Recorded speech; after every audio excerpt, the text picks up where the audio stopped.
friend. I'm glad you're here on this horrible, dreary day. And today we're going to talk about how I organize my seeds. Let's go.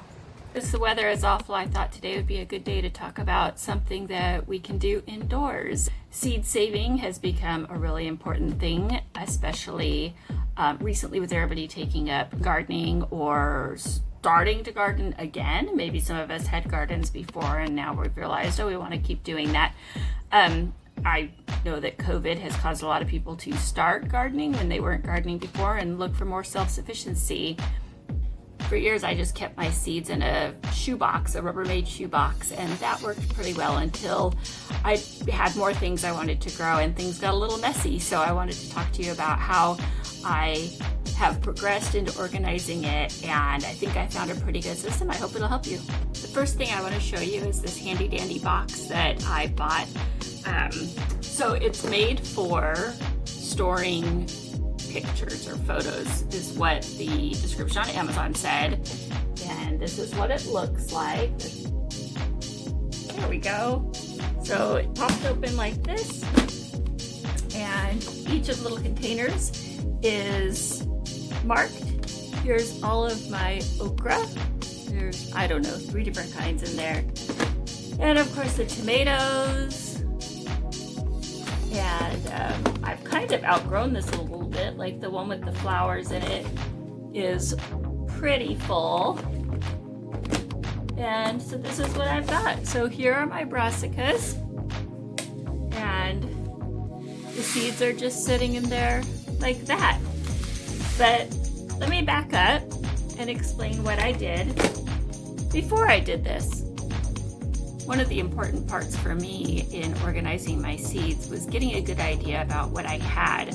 I did notice that sometimes I would go to my favorite seed websites and I would see stuff I wanted, and then I would think to myself, do I have that already? I'm just not sure. So I really wanted to do an inventory of what I have, and this is the system I came up with. As you can see, this is a simple Google sheet.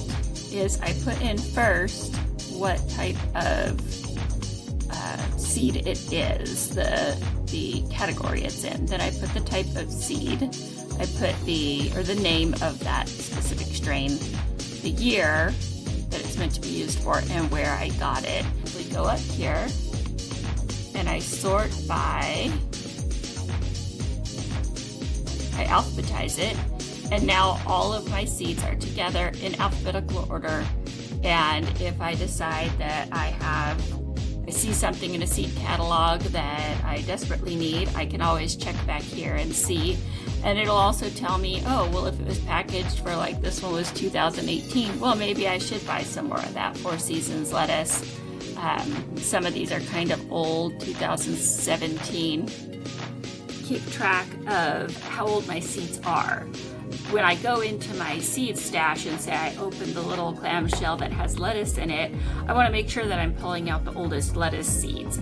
And I also don't want to get to a point where I've got lettuce seeds that are 10 years old in there and I haven't used them. So this year what I'll do is I'll look at my list and I'll say to myself, okay, let me find the oldest one that's on my list here. And that way, I'll put them in, and if they sprout, they sprout, and if they don't, they don't, but I'll still have time to put some newer seeds in there, and then hopefully we can keep all of the seeds in rotation and keep them all organized.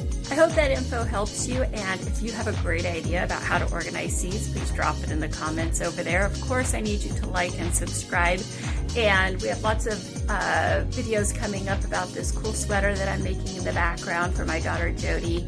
It's kind of a patchwork thing, kind of inspired by Harry Styles, and I'll be updating on that soon.